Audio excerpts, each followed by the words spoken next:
Hello मेरे प्यारे दोस्तों, आप सभी का एक बार फिर से आपके अपने सिद्धार्थ बीएस यूट्यूब चैनल पर स्वागत है। दोस्तों, आज की इस वीडियो लेक्चर में हम बात करने वाले हैं क्लास 12th की फिजिक्स जो हमारी चल रही थी और जो हमारा पहला लेसन चल रहा था वैद्युत आवेश तथा क्षेत्र, उसका मैंने पहला वीडियो कर दिया है। अच्छी स्थिति में वैद्युत क्षेत्र की तीव्रता यानी वैद्युत द्विध्रुव के कारण अच्छी स्थिति में वैद्युत क्षेत्र की तीव्रता। आज हमारा यह है कि वैद्युत द्विध्रुव के कारण निरक्षीय स्थिति में वैद्युत क्षेत्र की तीव्रता। मैंने कूलाम का नियम और भी पिछली वीडियो दे दिया है, आप चाहें तो देख सकते हैं। और आज की इस वीडियो में हम सिर्फ इसी को हल करने वाले हैं, तो मेरे साथ बने रहिए और अंत तक इस टॉपिक का पोस्टमार्टम कीजिए। ये टॉपिक 5 नंबर का आता है हर बोर्ड एग्जाम में। ठीक है, तो हम इसे स्टार्ट करते हैं और सबसे पहले हम लिखने वाली चीज़ों को देख लेते हैं कि माना वैद्युत द्विध्रुव ए बी है जो क्रमशः प्लस क्यू तथा माइनस क्यू आवेश से मिलकर बना है, जिसके बीच की दूरी 2L है। वैद्युत द्विध्रुव के परावैद्युतांक के माध्यम में स्थित है। यानी के क्या है? परावैद्युतांक है। ये एक मात्र वो होता है, स्थिरांक होता है, स्थित है।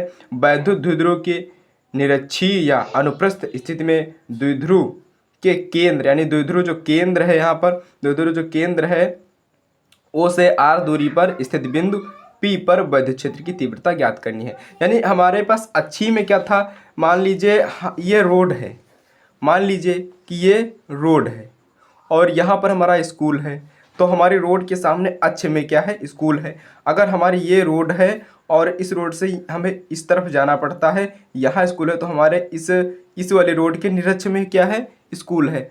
ऐसे आप समझिए कि हाँ, इसमें निरक्ष है तो मतलब उसके अक्ष पर नहीं, उसके अक्ष के विपरीत है। ये देखिए हमारा डायग्राम है जो हमारी बुक में बना हुआ है। ठीक है, तो बुक में कैसा इसी तरीके से होता है। यानी जो हमारा वैद्युत द्विध्रुव है, इसको बंद कीजिए, इतने को बंद कीजिए। पहले देखिए वैद्युत द्विध्रुव क्या है? ए बी है। ये देखो ए बी द्विध्रुव है, ये माइनस आवेश ए प्लस आवेश से बना है। फिर क्या था? वैद्युत द्विध्रुव दोनों के बीच में मध्य बिंदु एक O है। O से R दूरी पर, ये R दूरी पर यहाँ बिंदु P है और बिंदु P पर हमें वैद्युत क्षेत्र की तीव्रता ज्ञात करना है। ठीक है, अब मैंने इतना तो बना लिया। अब हमें इसे इस तरफ लाना होगा और इसे इस तरफ मिलाना होगा। अब हमें मिलाना होगा तो यहाँ से होंगे 2 घटक, एक घटक इस तरफ से होगा और एक घटक यहाँ से आएगा, इस तरफ से घटक हो जाएगा, 2 घटक हो जाएंगे। ये यहाँ पर बनेगा ई तीव्रता है, यहाँ पर बनेगा कॉस थीटा और यहाँ पर बनेगा कॉस थीटा, यानी E1 cos theta, E2 cos theta. और ये वाला क्या होगा? हमारा मेन वाला होगा। ये हमारा क्या होगा? मेन वाला होगा कि हमें यहाँ पर ज्ञात करना है। और ये वाला पहला होगा E1 cos थीटा और E2 cos थीटा। ई क्या है? ई है वैद्युत क्षेत्र की तीव्रता। बस इतना समझ में आ गया, कुछ कहीं कोई दिक्कत नहीं होनी चाहिए। अब हम देखते हैं त्रिभुज में, देखते हैं। अब हमारे पास बन गए क्या? त्रिभुज बन गए, सिंपली त्रिभुज बन गए। एक त्रिभुज ये बन गया, एक त्रिभुज ये बन गया। अब हमारे पास इसकी तो बीमा क्या है? R है और इसकी जब पूरे की 2L है तो एक ही L हो जाएगी और इसे हमें याद करना होगा। तो हम पाइथागोरस प्रमेय लगाएंगे। पाइथागोरस प्रमेय लगाएंगे त्रिभुज POB, यानी इस त्रिभुज में हम लगा देंगे पाइथागोरस प्रमेय। यानी ए कहाँ गया? ए इसमें हम लगा देंगे तब भी काम चल जाएगा, दोनों एक तरफ है। त्रिभुज APO में मैं इसमें लगा दूंगा, जितनी ये इसका क्षेत्र होगा उतना ही इसका होगा। देखिए जब मैं इसका निकालूंगा क्षेत्र, तब जो बीमा ये होगी वो बीमा ये होगी। यानी ये क्या है?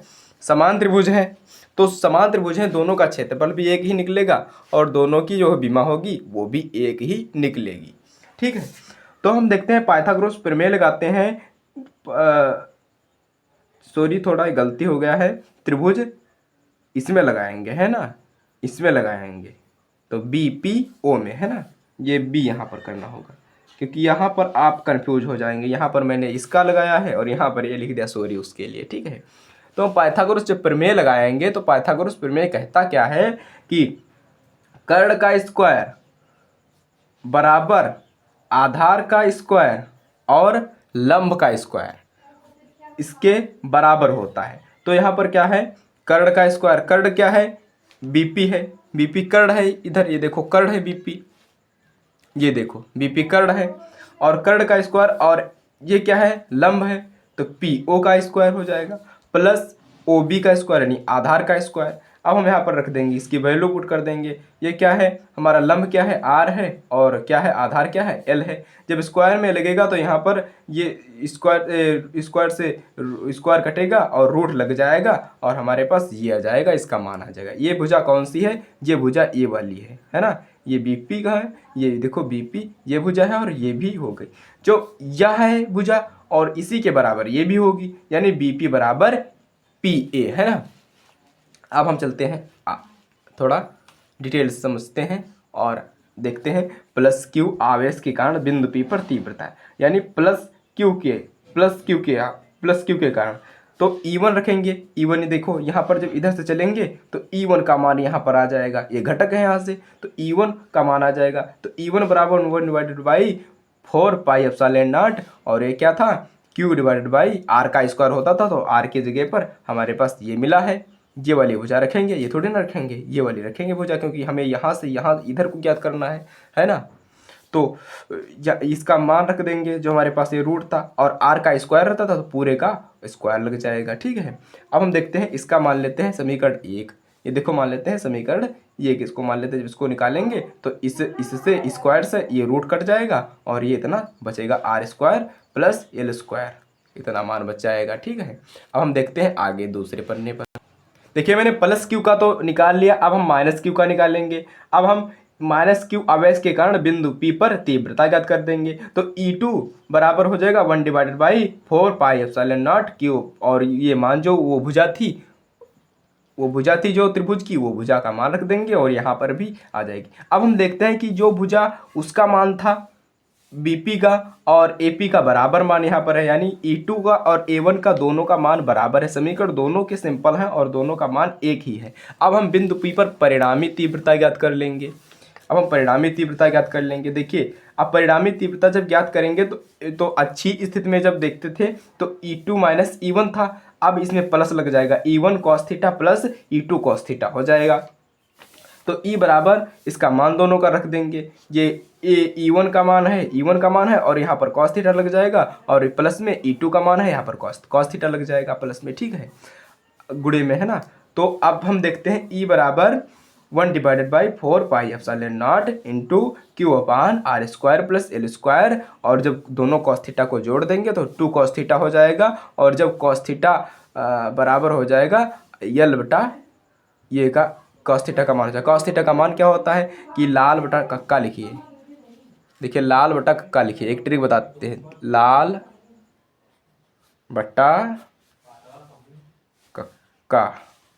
तो ये क्या है, ये इतना क्या है साइन, ये क्या है कॉस, और ये क्या है टैन है।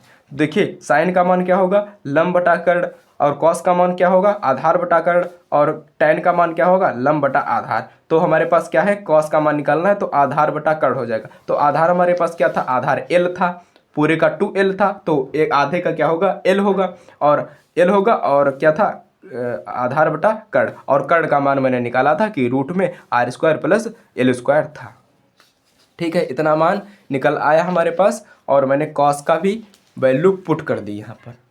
अब हम देखते हैं आगे, थोड़ा घना हो गया है लेकिन फिर भी काम चल जाएगा यहाँ पर, ठीक है, जगह कम थी इसीलिए। तो E बराबर यहाँ पर मान रख देंगे, E बराबर 1/4πε0 into q upon r square plus L square into 2, जो कॉस का था मान, जो यहाँ पर 2 था, और कॉस का मान यहाँ पर रख देंगे 2 गुणे, और यहाँ पर कॉस का मान रख देंगे, यानी लंब बटा आधार बटा कर्ण होगा कॉस का मान। और E बराबर 1/4πε0 q upon r square plus L square, और इसकी पावर 1 मान लेंगे, यानी जब कुछ नहीं होता तो 1 पावर होती है उसकी, और प्लस गुणे में 2 और L divided by R square plus L square, और इसकी घात क्या हो जाएगी 1/2 हो जाएगी, यानी यहाँ पर रूट था और जब रूट हट जाएगा तो इसका मान क्या हो जाएगा 1/2 हो जाएगा। यानी रूट का आधा मान क्या होता है कि आधा होता है रूट का मान, यानी 4 लिखा है तो उसका मान लो कि 2 है, रूट में अगर 4 लिखा है तो उसका मान लो 2 है, ठीक है। अब हम देख लेते हैं यहाँ पर इतना ही मान रहेगा और Q/r² प्लस L² और इसकी पावर क्या हो जाएगी 3/2 हो जाएगी। यानी यहाँ पर एक पावर थी और यहाँ पर 1/2 थी, तो यहाँ पर 3/2 हो जाएगी पावर और गुणे में 2L हो जाएगा। ये A2 और AL रहा। अब हम देखते हैं आगे। अब हम लिखते हैं आगे E बराबर 1/4 पाई एप्सिलॉन नॉट Q गुणे 2L/r² प्लस L² और 3/2 इसकी पावर हो जाएगी। ठीक है। और मैंने देखा था कि यदि L की तुलना में R बहुत छोटा है, यानी R की तुलना में L बहुत छोटा है, तो L को नहीं लिखते हैं, L बराबर 0 हो जाता है। और एक मान मैंने और भी देखा था कि वैद्युत क्षेत्र की तीव्रता यानी P का मान क्या होता है, P का सूत्र क्या होता है, Q गुणे 2L होता है। अब हमारे पास यहाँ पर Q गुणे 2L होगा, तो इसके जगह पर हम क्या रख देंगे, P रख देंगे। तो E बराबर 1/4 पाई एप्सिलॉन नॉट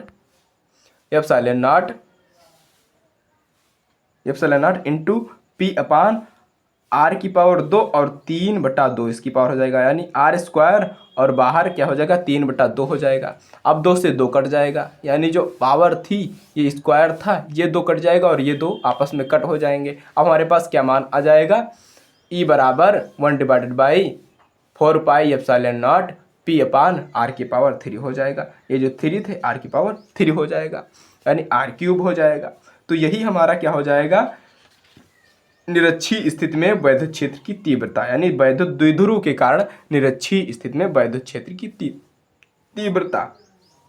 ठीक है, ये हमारा डन हो गया और मिलते हैं किसी नेक्स्ट वीडियो में, किसी धमाकेदार वीडियो में। तब तक के लिए आप इस वीडियो को लाइक कर दीजिए और चैनल पर नए हो तो चैनल को सब्सक्राइब कर दीजिए। मिलते हैं किसी नेक्स्ट वीडियो में, तब तक के लिए जय हिंद, वंदे मातरम, good bye, take care, love you.